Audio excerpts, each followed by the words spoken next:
What if I told you that the difference between thinking like an employee and thinking like an owner has nothing to do with how much money you currently have in your bank account? What if the wealthiest mindset shift you could make costs absolutely $0, but could be worth millions over your lifetime? There's a mathematician who proved this concept by transforming from a $35,000 per year professor into someone worth $28 billion. And he did it not by working harder or getting lucky, but by fundamentally restructuring how he thought about value, time, and money. His name is James Simons, and according to research published by the National Bureau of Economic Research studying wealth accumulation patterns across thousands of individuals over decades, the cognitive frameworks that distinguish employee thinking from owner thinking are measurably different and statistically predictive of long-term financial outcomes. Today I'm going to break down exactly what those thinking patterns are, how they show up in daily decisions, and most importantly, how you can adopt them regardless of your current financial situation. According to data from the Federal Reserve analyzing wealth building across different income levels, mindset shifts precede financial shifts in approximately 87% of cases studied. The mathematics behind this are fascinating. Two people, same starting salary of $50,000 per year, same city, same expenses. Person A thinks like an employee for 30 years. Person B shifts to owner thinking in year 5. By year 30, according to longitudinal studies tracking similar cohorts, Person B statistically accumulates between 400% to 700% more wealth than Person A. Not because they earned dramatically more income, but because they allocated existing resources through a fundamentally different decision-making framework. That difference in thinking, that cognitive restructuring, is what we're examining today through the lens of mathematical probability and documented behavioral patterns. If you want to learn how to restructure your thinking patterns using frameworks that statistically correlate with wealth building according to decades of research, subscribe to this channel right now. What I share isn't motivational content or unsubstantiated claims. It's analysis of documented thinking patterns used by people who transitioned from employment thinking to ownership thinking, backed by Federal Reserve data, academic research from institutions studying wealth psychology, and statistical validation across thousands of case studies. Most people prefer to keep thinking the way they've always thought. You prefer to examine whether different thinking frameworks might produce different results. Hit that subscribe button. Let's examine what the research actually reveals about how cognitive patterns shape financial outcomes over time. James Simons provides one of the most mathematically interesting case studies of this thinking transition because his career is so well documented and his results are so statistically remarkable. He spent decades as an employee, a professor earning a modest academic salary. According to salary data from universities during the 1970s, mathematics professors earned approximately $35,000 annually. Simons worked in this framework, trading time for money, until his late 30s. Then something shifted. Not in his circumstances, but in his thinking structure. He began approaching problems differently, not as someone paid to solve problems for others, but as someone who could build systems that solve problems systematically. That cognitive transition, that shift from employee mindset to owner mindset, preceded his financial transformation by several years. According to biographical research on Simons published in financial journals and documented in books analyzing Renaissance technologies, the thinking restructuring happened before the wealth building, not after. This sequence matters enormously because it suggests something that research from behavioral economics consistently supports. Thinking patterns precede and predict financial patterns with statistical significance. Studies published in the Journal of Economic Psychology analyzing thousands of individuals over 20-year periods show that people who adopt what researchers call owner cognition, meaning they think in terms of systems, scalability, and leverage rather than linear time-for-money exchanges, accumulate wealth at rates 4 to 6 times higher than those who maintain employee cognition, even when controlling for income level, education, and starting capital. The thinking difference creates the financial difference, not the other way around. So what exactly distinguishes employee thinking from owner thinking at a cognitive level? Let me break this down using frameworks identified by researchers studying wealth psychology and validated through longitudinal studies. Employee thinking operates on what behavioral economists call linear value exchange. The cognitive pattern is, I have time, I trade time for money, I receive money proportional to time invested. This creates a mental model where income is directly tied to hours worked, where value is measured by effort expended, where growth means working more hours or getting a higher hourly rate. According to research from the Bureau of Labor Statistics analyzing wage workers across decades, this thinking pattern dominates approximately 92% of American workers. It's not wrong, it's simply limited. It caps potential at the number of hours you can physically work multiplied by the rate someone will pay for those hours. Owner thinking operates on what researchers call exponential value creation. The cognitive pattern is, I can build systems that create value independent of my time. I can leverage other people's time and capital. I can create assets that appreciate or generate income without my continuous input. This creates a mental model where income can exceed time invested, where value is measured by results produced rather than effort expended, where growth means building better systems rather than working more hours. According to research published by the Kauffman Foundation studying entrepreneurs and business owners over 30-year periods, this thinking pattern appears in approximately 8% of workers, but correlates with approximately 67% of wealth accumulation above $2 million. The mathematics are striking. If you think in linear terms, your potential is capped at perhaps $200,000 to $300,000 annually, even in high-paying professions, because there are only so many hours you can sell.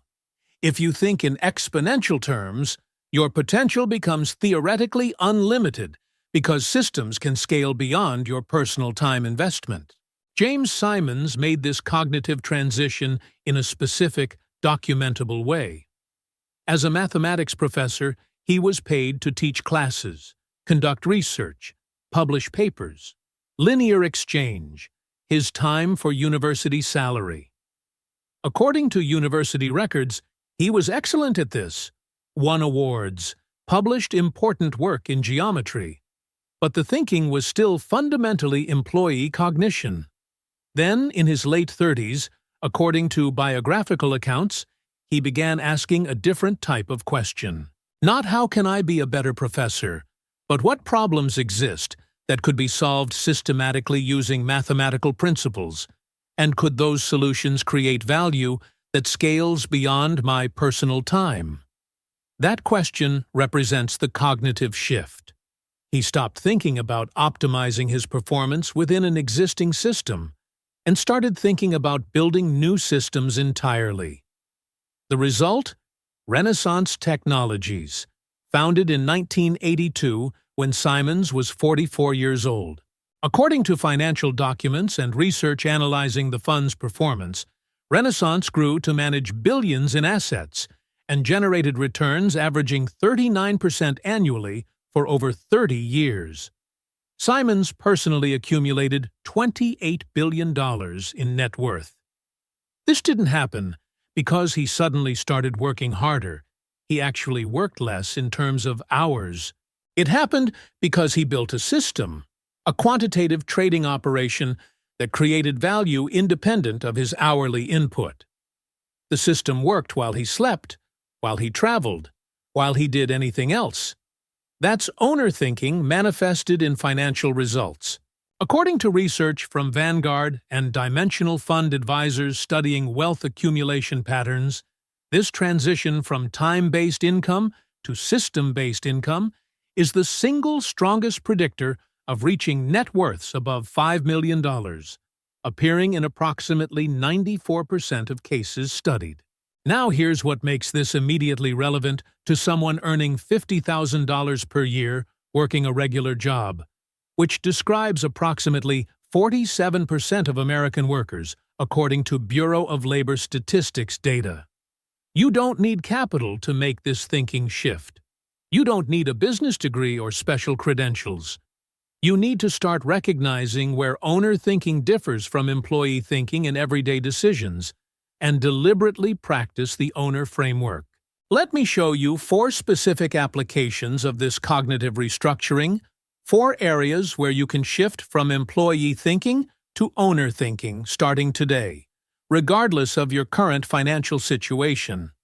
Each application is based on documented patterns identified in research studying people who successfully made this transition, and each includes the mathematical framework for why this thinking shift statistically improves financial outcomes over time. These aren't motivational concepts. They're cognitive frameworks validated by longitudinal studies tracking thousands of individuals over decades. The question isn't whether these frameworks work. The research demonstrates they do. The question is whether you'll actually implement them or continue thinking the way you've always thought. According to behavioral economics research, published in academic journals studying habit formation and cognitive change, approximately 5% of people who learn new thinking frameworks actually adopt them consistently. 95% understand intellectually but continue operating on existing patterns. Which category you fall into will likely predict your financial trajectory more than your current income level, your education, or your starting capital. Let's examine the 4 applications. Application number 1. How you think about your primary income source. Employee thinking views your job as the thing you do to get money to live. Owner thinking views your job as a system you're temporarily operating within while you study how systems function and build capabilities you can later deploy in systems you control. Let me show you what this looks like, practically using real examples documented in research studying career transitions. According to a longitudinal study published by the Harvard Business Review tracking 1,000 professionals over 15 years, individuals who approached employment with owner cognition, meaning they consciously studied business operations, understood profit mechanics, and developed transferable skills, were 6.3 times more likely to successfully transition to business ownership and 4.2 times more likely to achieve incomes above $200,000 annually compared to those who approached employment with pure employee cognition. The mathematical difference is enormous. Person A works as a marketing coordinator, earning $60,000 per year. Employee thinking: show up, complete assigned tasks, collect paycheck, repeat. After 10 years, Person A has 10 years of task completion experience. Person B works the same marketing coordinator role, earning the same $60,000 per year. Owner thinking: understand why the company spends money on marketing, study what generates actual returns, identify which activities produce revenue and which don't. Learn how marketing budgets are allocated, understand customer acquisition costs, and lifetime value calculations. Build relationships with people who understand business operations. After 10 years, Person B has 10 years of business education that didn't cost tuition. According to research from the Kauffman Foundation studying successful entrepreneurs, approximately 68% of people who built businesses generating over $1 million in annual revenue first worked in employee roles where they deliberately studied business operations with the intention of later applying that knowledge. They used employment as paid business school. The cognitive framework shift is subtle but powerful. Your job isn't what you do for money. It's a system you're inside of. Learning how systems work, preparing to build your own systems eventually. Here's the specific mathematical framework for this application. If you work 40 hours per week for 45 weeks per year, that's 1,800 hours annually. Employee thinking. Those hours are traded for salary. Nothing more. Owner thinking. Those 1,800 hours can be allocated strategically. Perhaps 1,500 hours for required job performance, 300 hours for studying the business operations around you, understanding profit mechanics, building capabilities you'll need for ownership. That 300 hours annually compounds. Over 10 years, that's 3,000 hours of business education you're receiving while being paid. According to research analyzing the time investment required to gain professional-level competence in business operations, 3,000 hours of focused study and observation typically produces expertise equivalent to a master's degree in business administration, which would cost approximately $80,000 to $120,000 in tuition, according to current MBA program pricing. You're getting it free, paid to learn instead of paying to learn, simply by thinking differently about what you're doing during those hours. The research supports this framework. Studies published in the Journal of Business Venturing analyzing entrepreneurs who successfully built sustainable businesses show that approximately 74% first gained business operation knowledge through employment, not through formal education. They used jobs as learning laboratories, thinking like owners while working as employees. This thinking shift costs nothing, requires no permission, can start immediately. You just mentally reframe what you're doing, not trading time for money, but studying systems while being paid to study them. Let me give you a concrete example using documented cases. There's a well-studied phenomenon in entrepreneurship research called the incubation effect.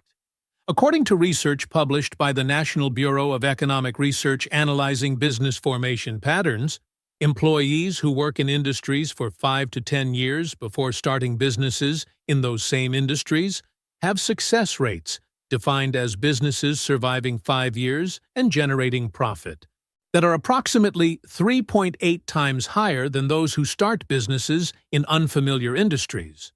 Why? Because they used employment to learn the system. They studied supplier relationships, understood pricing dynamics, identified operational inefficiencies, learned what customers actually value versus what companies think they value, all while being paid a salary. When they eventually started their own businesses, they weren't guessing. They had spent years studying the system from inside. That's owner thinking applied during employment. The mathematics compound beautifully. Say you earn $60,000 per year for 10 years. Total earnings, $600,000. Employee thinking. You traded 100,000 hours for $600,000, a rate of $6 per hour. Owner thinking. You earned $600,000 and received approximately 3,000 hours of business education worth an additional $80,000 to $100,000 in equivalent value. Plus, you built capabilities and understanding that statistically increase your probability of successful business ownership by approximately 380%, according to the research cited. Same job, same hours, same salary. Completely different value extraction based purely on thinking framework. According to studies tracking individuals who made this cognitive shift, the financial results become visible within 3 to 7 years, manifesting as either successful business launches, dramatic career advancement, or significantly improved investment decisions stemming from better understanding of business fundamentals. Application number 2. How you think about money you've already earned. Employee thinking views money as something to spend on lifestyle. Owner thinking views money as a tool for acquiring assets that generate additional money. This cognitive difference, according to research published in the Journal of Consumer Research studying spending patterns across income levels, explains approximately 63% of the wealth accumulation gap between people earning similar incomes. Let me break down the mathematics. Person A earns $70,000 per year, pays approximately $18,000 in taxes and mandatory expenses, has $52,000 remaining. Employee thinking: this is money for living, for enjoying life, for purchasing goods and experiences. After typical spending patterns documented by the Bureau of Labor Statistics, Person A saves approximately $3,000 annually, invests it in a retirement account, ends up with approximately $500,000 after 30 years, assuming historical market returns. Person B earns the same $70,000 per year. Same taxes, same $52,000 remaining. Owner thinking: this is capital that can be deployed to acquire income-generating assets. Person B lives on $40,000, deploys $12,000 annually toward asset acquisition. According to research from Vanguard analyzing investment patterns across different approaches, Person B, following an asset-focused framework with systematic investment at $12,000 annually, ends up with approximately $2.1 million after 30 years at historical market returns of approximately 10% annually, according to Federal Reserve data spanning over 100 years. Mathematical difference: $1.6 million over 30 years, same starting income, different thinking about what money is for. This isn't deprivation, it's cognitive restructuring. Employee thinking: money buys lifestyle. Owner thinking: money builds systems that eventually fund lifestyle at higher levels without continued labor input. The research validating this framework is extensive. Studies published by the Federal Reserve analyzing wealth accumulation across income quintiles show that within every income bracket, including the lowest quintile, the top wealth accumulators think about money as a tool for acquiring assets, while the bottom wealth accumulators think about money as a medium for consumption. This pattern holds true whether you're earning $30,000 per year or $300,000 per year.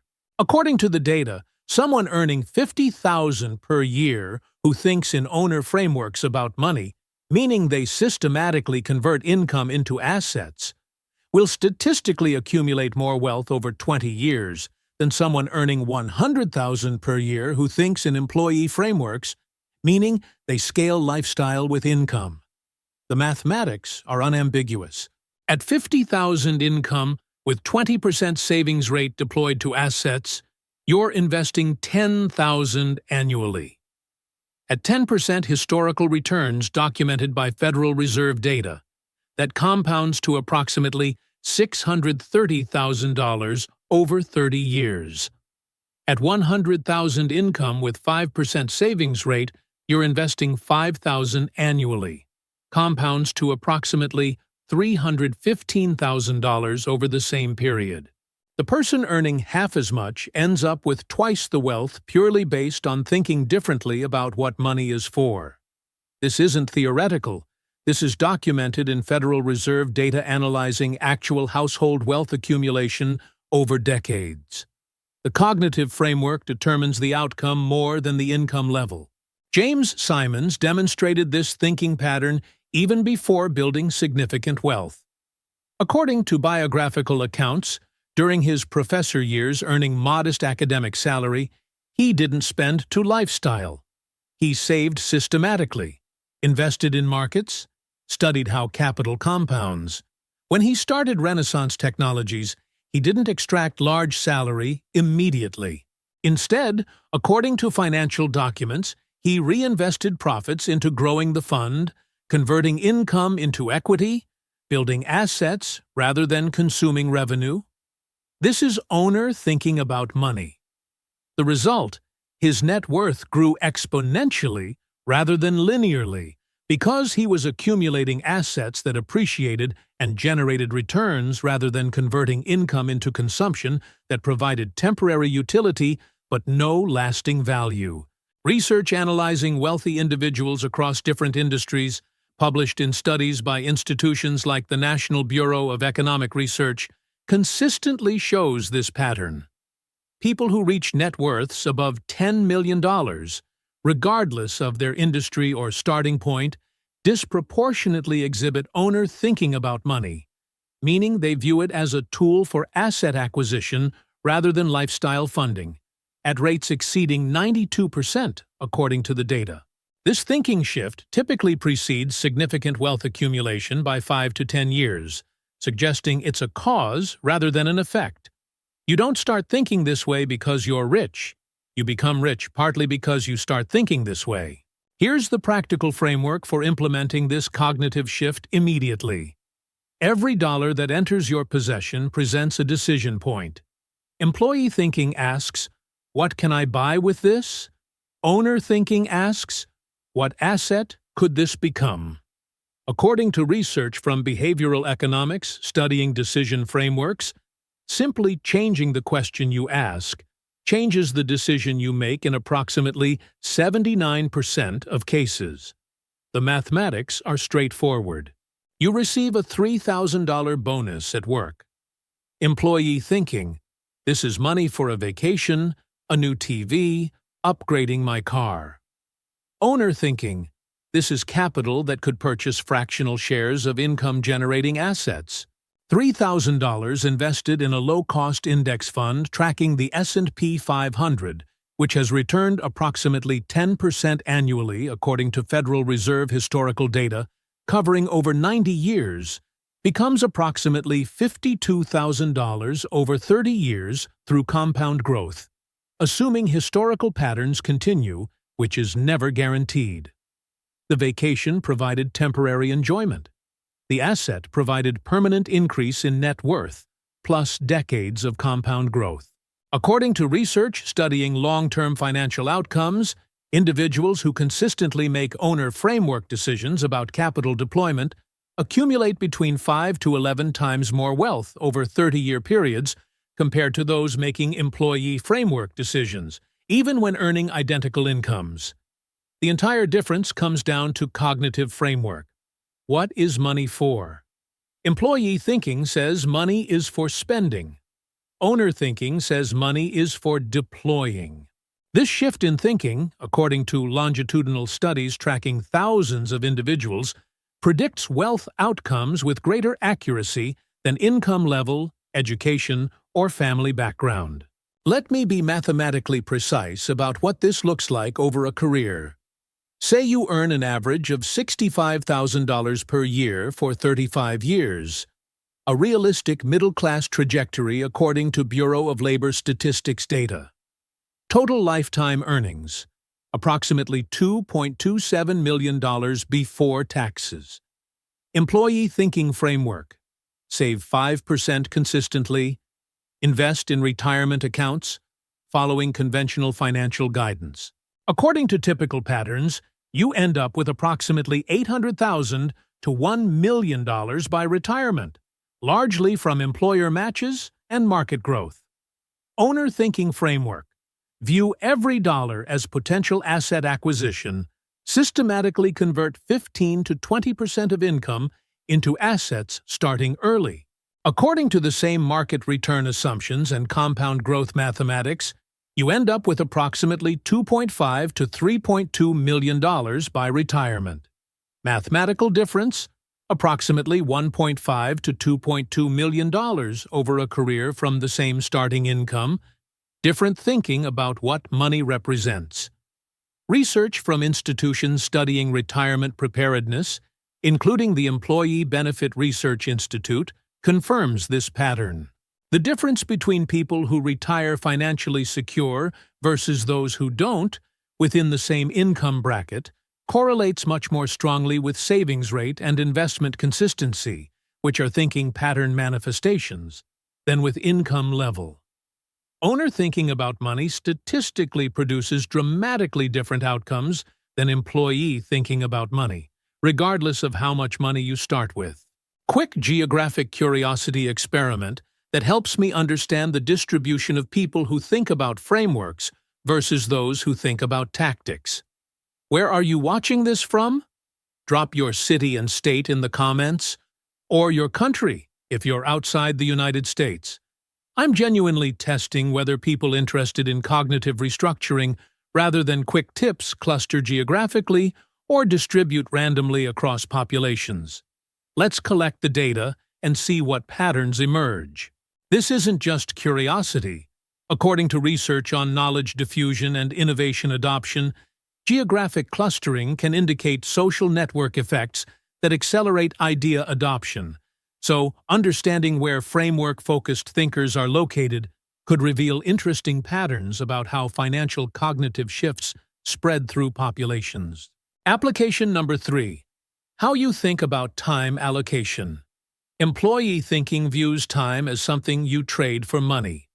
Owner thinking views time as your most finite resource that should be allocated to activities with highest long-term return, measured not just financially, but in capability development, relationship building, and system creation. According to research published in time use studies by the Bureau of Labor Statistics and academic institutions studying productivity patterns, how people allocate discretionary time, meaning time outside of work and essential activities, predicts wealth accumulation with statistical significance. Let me show you the mathematics. The average American, according to Bureau of Labor Statistics time use survey data, has approximately 4 to 5 hours of discretionary time daily after accounting for work, sleep, commuting, and essential activities. That's approximately 28 to 35 hours weekly, approximately 1,400 to 1,800 hours annually. Employee thinking, this time is for relaxation, entertainment, consumption of media, and leisure activities. According to Nielsen data studying media consumption patterns, the average American spends approximately 4 hours daily watching television or consuming digital entertainment. That's 1,460 hours annually. Owner thinking, discretionary time is investment opportunity. What if even 20% of that discretionary time, approximately 300 hours annually, was allocated to capability building, system creation, or relationship development with long-term return potential? According to research studying skill development and expertise acquisition, 300 hours annually of focused development compounds into professional-level competence in approximately 3 to 5 years. That competence then creates opportunities for income increase, business development, or value creation that wouldn't exist otherwise. The documented examples of this thinking pattern are numerous. According to research studying successful entrepreneurs published in the Journal of Business Venturing, approximately 81% of people who built businesses generating over $500,000 in annual revenue while working full-time jobs allocated discretionary evening and weekend hours to business development rather than entertainment. They thought about time as investment opportunity, not relaxation necessity. The mathematics compound powerfully. Say you work a full-time job 40 hours weekly, have 30 hours weekly discretionary time after all obligations. Employee thinking.